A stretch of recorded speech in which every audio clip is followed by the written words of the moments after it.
अब हम देखते हैं रेस अराउंड कंडीशन।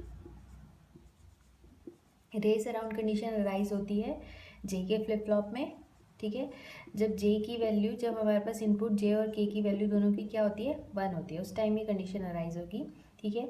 तो उसके लिए पहले आपको पता होना चाहिए टाइम पीरियड ऑफ क्लॉक और प्रोपोगेशन डिले ऑफ गेट्स, ठीक है। तो पहले हम देखते हैं टाइम पीरियड ऑफ क्लॉक। तो टाइम पीरियड, जैसे ये हमारे पास कोई स्क्वायर वेव है, क्लॉक वेव हो गई, ठीक है। इसका टाइम पीरियड क्या होगा, जब ये कंप्लीट साइकिल कंप्लीट करेगी उस टाइम को हम कहेंगे इसका टाइम पीरियड टी, हम इसे टी से डिनोट कर रहे हैं। अब कुछ टाइम के लिए क्लॉक हमारी हाई होगी, कुछ टाइम के लिए लो होगी, हाई लो, ठीक है। तो एक कंप्लीट साइकिल में जिस टाइम वो हाई होगी उस टाइम पीरियड को हम क्या एज्यूम कर लेते हैं टीपी, कि इस टाइम पे हमारी क्लॉक हाई है, ठीक है। और तो जिस टाइम वो लो होगी तो वो हो जाएगा टी माइनस टी पी, ठीक है। इस टाइम पे क्या होगी, क्लॉक हमारी लो होगी और इस टाइम पे क्लॉक हमारी हाई होगी, ठीक है। अब एज्यूम करते हैं, लेट हमारी की क्लॉक की फ्रीक्वेंसी है 5 किलोहर्ट्ज़ है, अप्रॉक्सीमेट वैल्यू मान लेते हैं, क्लॉक की फ्रीक्वेंसी कितनी है, 5 किलोहर्ट्ज़ है। तो टाइम पीरियड का फॉर्मूला होता है 1/f, ठीक है। अब तो टाइम पीरियड होता है 1/फ्रीक्वेंसी, फ्रीक्वेंसी है हमारे पास 5 किलोहर्ट्ज़, ठीक है। इससे हम टाइम पीरियड फाइंड कर सकते हैं। तो टाइम पीरियड हो गया 1/5 × 10⁻3, ठीक है। तो जब आप इसे सॉल्व करोगे ये आएगा 0.2 मिली सेकेंड्स, ठीक है। जब आप इसे नैनो सेकेंड्स में कन्वर्ट करोगे तो आएगा 0.2 × 10⁻6 नैनो सेकेंड्स, ठीक है। तो आप इसे ऐसे भी लिख सकते हो 0.00000 नैनो सेकेंड्स, इतने नैनो सेकेंड्स ये है टाइम पीरियड ऑफ क्लॉक, ठीक है। ये हो गया टाइम पीरियड ऑफ क्लॉक, ठीक है। अब हम देखते हैं प्रोपोगेशन डिले ऑफ गेट्स। जो हमारा gate propagation delay of gates क्या होता है, जैसे हमने यहाँ पर इनपुट दिया है, ए और बी इनपुट है, वाई आउटपुट है, ठीक है। इनपुट दिया कुछ 0 1 दिया, तो आउटपुट पे हमें क्या मिलेगा, 0, एंड गेट है, ठीक है। तो इसको इनपुट को आउटपुट में कन्वर्ट होने में जितना टाइम लगा वो होता है प्रोपोगेशन डिले। मतलब एक गेट को कितना टाइम लगा इनपुट से आउटपुट देने में, तो वो टाइम होता है प्रोपोगेशन डिले। तो इसको हम सपोज कर लेते हैं टी पी डी से डिनोट कर देते हैं प्रोपोगेशन डिले ऑफ गेट को, ठीक है। तो अप्रॉक्सीमेटली हम इसकी वैल्यू मान लेते हैं 5 नैनो सेकेंड्स, मान लिया अप्रॉक्सीमेट वैल्यू एज्यूम कर लिया हमने कि 5 nano seconds propagation delay of gate है, किसी गेट का प्रोपोगेशन डिले इतना है, ठीक है। अब हमारे पास जो जे के फ्लिप फ्लॉप था, यूजिंग हम एस आर को कन्वर्ट कर रहे थे जे के में, ठीक है। हमने यहाँ पर 2 एंड गेट यूज़ करे थे, 2 इनपुट एंड गेट। अब हम इनपुट दे रहे थे एस और आर को थ्रू एंड गेट से, ठीक है। यहाँ से इनपुट दे रहे थे और आउटपुट था क्यू और क्यू बार। अब इन दोनों एंड गेट का एक इनपुट तो जे था, एक के था, दूसरा था यहाँ पर क्यू बार, ये कनेक्ट कर दिया था हमने इससे, और ये वाला इनपुट कनेक्ट कर दिया था इस आउटपुट से, तो यहाँ आ गया था क्यू, ठीक है। इसे कनेक्ट कर लो, तो ये क्यू बार कनेक्टेड है इससे, ठीक है। ये था जे के फ्लिप फ्लॉप, ठीक है। एस आर को हमने मॉडिफाई करके जे के फ्लिप फ्लॉप बनाया था।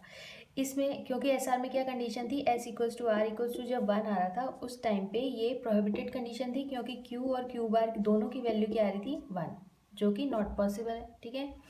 क्योंकि क्यू, अगर एक क्यू था, एक की वैल्यू 1 हो तो दूसरा उस टाइम पे 0 होना चाहिए, तो यहाँ पर दोनों की वैल्यू 1 आ रही थी, तो प्रोहिबिटेड कंडीशन थी। इसको एलिमिनेट करने के लिए जेके फ्लिप फ्लॉप बनाया था, ठीक है। अब जेके में क्या प्रॉब्लम आती है, जेके में आती है हमारी रेस अराउंड कंडीशन। जब जे और के दोनों की वैल्यू 1 हो जाती है तो वो कंडीशन अराइज होती है, ठीक है। अब हम देखते हैं कि रेस अराउंड कंडीशन कैसे अराइज होती है, ठीक है। ये जे के फ्लिप फ्लॉप है, इसमें जब जे की वैल्यू 1 हो गई और के की 1 हो गई उस टाइम पे क्या होगा, ये क्लॉक है इधर, ठीक है, इसकी वैल्यू 1 है।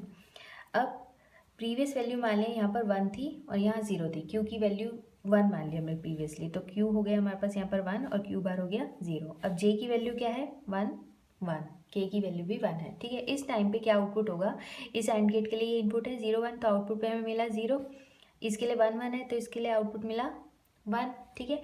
अब एस आर के लिए क्या इनपुट हो गया, 0 और 1, एस हो गया 0 और आर हो गया 1, तो एस हो गया 0, आर हो गया 1। इस टाइम पे आउटपुट क्या होगा, 0 1, क्योंकि जब एस की वैल्यू 0 होगी हमें आउटपुट क्या मिलता है, 0, ठीक है। अब यहाँ पर क्या आ गया, 0, यहाँ आ गया 1, ठीक है। अब ये 0 इससे कनेक्ट है यहाँ पर, तो ये 1 से क्या हो जाएगा, 0। अब ये 1 यहाँ से कनेक्ट है इधर, तो ये 0 से क्या हो जाएगा, 1, ठीक है। अब क्या होगा, 1 1 यहाँ पर इनपुट्स बदल गए हमारे, अब ये 1 1 हो गए, तो आउटपुट में हमें यहाँ पर क्या हो गया, 0 से 1 चेंज हो गया। अब 1 0 से यहाँ पर भी आउटपुट चेंज हो गया, तो यहाँ आ गया 0। अब एस आर के इनपुट चेंज हो गए, एस आर की वैल्यू चेंज हो गई, अब एस की वैल्यू होगी 1 और आर की वैल्यू होगी 0, ठीक है। अब जब एस की वैल्यू 1 होती है तो आउटपुट पे हमें क्या मिलता है, 1, और यहाँ आ गया 0, ठीक है। इट मीन्स आउटपुट फिर चेंज हो गया, यहाँ आ गया एस, क्योंकि एस 1 था तो आउटपुट हमें मिल गया 1, और क्यू बार की वैल्यू भी चेंज हो जाएगी, यहाँ आ जाएगा 0। अब देखो यहाँ 0 की जगह आ गया 1, अब ये 1 यहाँ से कनेक्ट है, यहाँ से फिर से कन्वर्ट हो गई, यहाँ पर क्या आ जाएगा 1, ठीक है। अब क्यू बार की वैल्यू क्या है, 0, अभी यहाँ से कनेक्ट है, ये 1 फिर से चेंज होकर 0 हो जाएगा, ठीक है। अब फिर देखो ये इनपुट की वैल्यूज चेंज हो गई फॉर दिस एंड गेट, अब एंड गेट का आउटपुट भी चेंज हो जाएगा, अब 0 1 क्या हो जाएगा, यहाँ पर आउटपुट चेंज होके यहाँ आ जाएगा 0। अब ये 1 1 है तो यहाँ पर भी आउटपुट चेंज होके क्या आ जाएगा, 1। अब फिर से देखो इसके इनपुट चेंज हो गए, यहाँ आ गया 0 और यहाँ 1। अब जब एस 0 होगा और आर 1 होगा तो आउटपुट पे हमें क्या मिलेगा, 0 1, ठीक है। जब एस 0 होगा आर 1 होगा तो आउटपुट पे हमें क्या मिल जाएगा, 0 और यहाँ आ जाएगा 1। फिर से देखो कंडीशन चेंज हो गई, 0 1, और जब 0 1 यहाँ पर फिर इनपुट जाएंगे, इसको देखो ये 0 इधर से कनेक्ट है, यहाँ आ जाएगा 0, ये फिर यहाँ 1 आ गया, ये इससे कनेक्ट है, यहाँ आ जाएगा 1। फिर इनपुट्स चेंज हो गए, फिर आउटपुट पे हमें यहाँ पर चेंज वैल्यू मिलेगी, यहाँ पर आ जाएगा 1, यहाँ आ जाएगा 0। अब फिर एस आर की वैल्यू क्या आ गई, 1 और 0, जब 1 0 होता है तो आउटपुट पे हमें क्या मिलता है, 1 0, तो यहाँ 0 से फिर चेंज होके 1 आ गया और यहाँ पर 0 आ गया। इस तरीके से हम देख रहे हैं कि वैल्यू, क्योंकि हमने यहाँ फीडबैक दे रखा है टू द इनपुट, ये क्यू बार इधर से कनेक्ट है, क्यू इस एंड गेट पे, और ये क्यू इधर कनेक्ट है इस एंड गेट पे, तो हमें फीडबैक दे रखा है। इट मीन्स ये इन गेट्स की वैल्यू इन आउटपुट्स के अकॉर्डिंग चेंज हो रही है, जैसे इनकी वैल्यू चेंज हो रही है इनपुट्स की वैल्यू उसी टाइम पे चेंज हो रही है, ठीक है। तो चेंज होके क्या वैल्यू मिली, ये 0 से 1 हो रहा है, फिर 1 से 0 हो रहा है, फिर 0 से 1 हो रहा है, मतलब यहाँ क्या हो रही है, टॉगलिंग हो रही है, ठीक है। तो 1 0 1 0 हो रहा है, ठीक है। अब आप एक बात आपको पता होनी चाहिए कि जो हमारा प्रोपोगेशन डिले ऑफ गेट्स है, that is very very less than time period of clock, ठीक है। इस टाइम पीरियड ऑफ क्लॉक से जो हमारा प्रोपोगेशन डिले होता है बहुत कम होता है, ठीक है, क्योंकि हमारा प्रोपोगेशन डिले हमने कितना माना था, 5 नैनो सेकेंड्स, और टाइम पीरियड हमारा कितना था, 0.2 मिली सेकेंड्स, ठीक है। जब हमने इसे कन्वर्ट करा था तो ये हो गया था 200,000, सॉरी कितना हो गया था, 200,000 नैनो सेकेंड्स हो गया था, ठीक है। इट मीन्स देखो कितना डिफरेंस है। तो जो प्रोपोगेशन डिले ऑफ गेट्स होता है बहुत कम होता है टाइम पीरियड से, ये आपको पता होना चाहिए, ठीक है।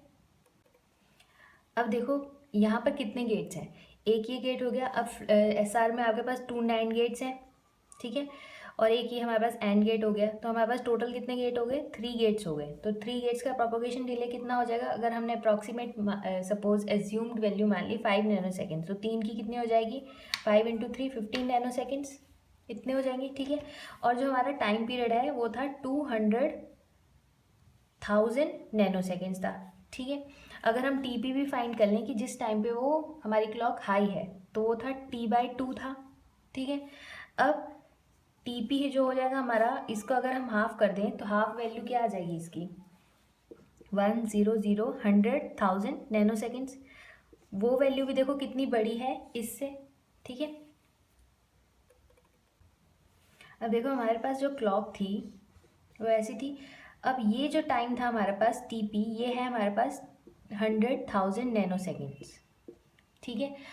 और जो हमारे को प्रोपोगेशन डिले यहाँ गेट्स का है वो है कितना है 15 नैनो सेकेंड्स। इट मीन्स यहाँ से जब हम इनपुट दे रहे हैं उसको आउटपुट में कन्वर्ट होने के लिए कितना टाइम लग रहा है 15 नैनो सेकेंड्स। मतलब यहाँ हमने इनपुट दिया, एक गेट में पास हुआ, दो एंड गेट हो गए उसमें पास हो गया, हमें आउटपुट ये मिला और ये आउटपुट फिर फीडबैक होकर यहाँ मिल रहा है, तो उसको कितना टाइम लग रहा है 15 नैनो सेकेंड्स। ठीक है, इट मीन्स जब हमने यहाँ इनपुट दिया तो इसको यहाँ तक आने में 15 नैनो सेकेंड्स लगे। मतलब अगर उस टाइम पे जैसे हमने क्लॉक दी 1, मतलब इस टाइम पे ये क्या है 1 है, तो उस टाइम पे जैसे क्लॉक 1 हुई, मतलब क्लॉक की वैल्यू 1 दी हमने, तो उस टाइम पे यहाँ पर 15 नैनो सेकेंड्स में हमारा आउटपुट चेंज हो गया, हमें कन्वर्टेड चेंज आउटपुट मिल रहा है। ठीक है, फिर यहाँ से जो इनपुट मिला फिर से हमें 15 सेकेंड बाद फिर कुछ और आउटपुट मिल रहा है। ठीक है, तो 15 सेकेंड्स कितने सारे सेकेंड्स करके हमारा आउटपुट क्या मतलब कितने टाइम में देखो आउटपुट हमारा 0 से 1, 1 से 0, 0 से 1 हो रहा है, चेंज हो रहा है। तो लास्ट में जब यहाँ पर ये क्लॉक ख़त्म होगी, जब 1 से 0 होगी, उस टाइम पे जो भी इसके पास आउटपुट होगा या तो 0 होगा या 1 होगा, वो वैल्यू हमें आउटपुट पे मिल जाएगी। जैसे ये 1 से 0 कन्वर्ट होगा तो उस टाइम पे हम प्रेडिक्ट नहीं कर सकते कि वो वैल्यू 0 है कि 1 है। ठीक है, इट मीन्स यहाँ पर 0 और 1 में रेस हो रही है कि कौन आएगा लास्ट में, 0 आएगा कि 1 आएगा। पहले वैल्यू 0 हो रही है, फिर 1, फिर 0, फिर 1 हो रही है। तो इट मीन्स ये है रेस अराउंड कंडीशन कि मतलब 0 और 1 में रेस हो रही है और आउटपुट में हमें जो लास्ट में पहले पहुँच गया वो हमें आउटपुट में मिल जाएगा। ठीक है, जैसी क्लॉक 1 से 0 होगी उस टाइम पर हमें आउटपुट मिल जाएगा। तो ये है रेस अराउंड कंडीशन।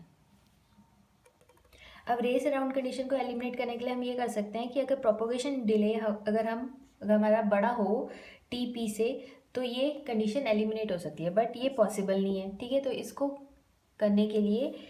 एलिमिनेट करने के लिए मास्टर स्लेव फ्लिप फ्लॉप बनाया गया।